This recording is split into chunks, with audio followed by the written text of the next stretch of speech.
In May 1961, the Congress of Racial Equality, CORE, tested the Supreme Court ruling regarding bus segregation.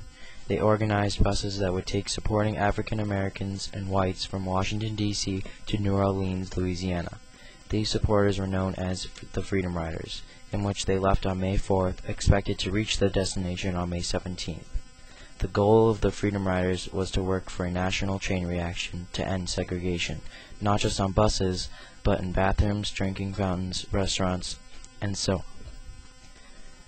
For the Freedom Riders, however, their road trip would be a long and dangerous one. Some would not make it. The Freedom Riders had no problems while traveling in the North, as segregation did not exist.